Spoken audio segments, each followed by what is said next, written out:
Hace 30 años se cerró uno de los capítulos más oscuros en la historia de Colombia, el régimen de terror que impuso Pablo Escobar. Una larga historia de muerte y terror en ese país. Fernando Ramos conversó en Bogotá con uno de los hombres clave en la implacable persecución que terminó con la eliminación de uno de los hombres más peligrosos y buscados en su momento. Detalles inéditos de uno de los episodios más violentos en la historia de Colombia, que, como dice Naranjo y dicen muchos colombianos, jamás debería repetirse.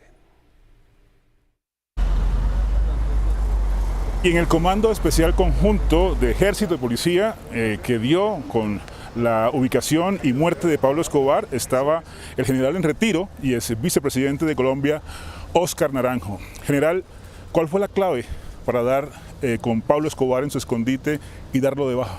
Yo diría que una operación nítida de inteligencia técnica que logra monitorear una comunicación entre él y su hijo y a partir de ese monitoreo identificar el sitio de emisión en un barrio, en una casa en Laureles, donde estaba Pablo Escobar llamando a su hijo. General, ¿cómo se entera usted de que Pablo Escobar ha muerto? Porque estábamos en tiempo real hablando con el capitán Martínez, mientras él hacía las tareas de localización en Medellín. Nosotros desde Bogotá, línea telefónica, le transmitíamos a él que seguía la conversación, que si la tenía monitoreada. Y cuando él está en esa tarea y llega el bloque de búsqueda, pues me dice mi mayor, lo tenemos. General, en ese momento Colombia era casi un país inviable. Bombas, asesinatos de policías, magistrados, periodistas, un alto costo que pagó el país en una historia de las más violentas, diría, de la historia de Colombia. Sí, es una historia para nunca repetir. Es una historia para que quede claro que a pesar de lo peligroso que sea un delincuente, de lo poderoso que sea un delincuente, nunca puede pasar por encima del Estado y por encima de la voluntad popular de los ciudadanos. Yo creo que eso marca, digamos, para los colombianos una señal muy importante, que nadie que esté por fuera de la ley y pretenda armarse para llegar al poder lo va a lograr. General, ¿qué pasó con la familia de Pablo Escobar? Bueno, esa familia uno podría decir que fue víctima de que su padre estuviera vinculado al narcotráfico. Al mismo tiempo, esa familia, siendo víctima, se lucró dineros del narcotráfico. Y a la muerte de Pablo Escobar, lo primero que hacen es cambiarse sus nombres y apellidos para tratar de sobrevivir en un mundo que tenía en ese momento una carga emocional muy fuerte contra Pablo Escobar y la familia. Sé que han vivido en algunos países de América Latina y sé que su hijo especialmente está dedicado a promover conferencias hablando de la reconciliación, que me parece, digamos, es una señal positiva en el marco de un país que ha dejado tantas y tantas heridas con la violencia. ¿Cómo era esa Colombia de entonces? ¿Qué ha cambiado y qué sigue igual?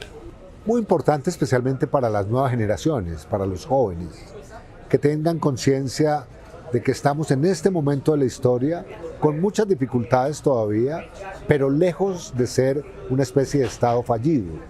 Un Estado además tremendamente convulsionado, amenazado por grupos criminales y por la guerrilla, una sociedad realmente victimizada alrededor de la muerte. Medellín llegó a tener tasas de 300 homicidios por 100.000 habitantes, hoy comporta una tasa cercana a 20 homicidios por 100.000 y evidentemente hay mejoría. Y esto no quiere decir que ya esta tarea esté culminada.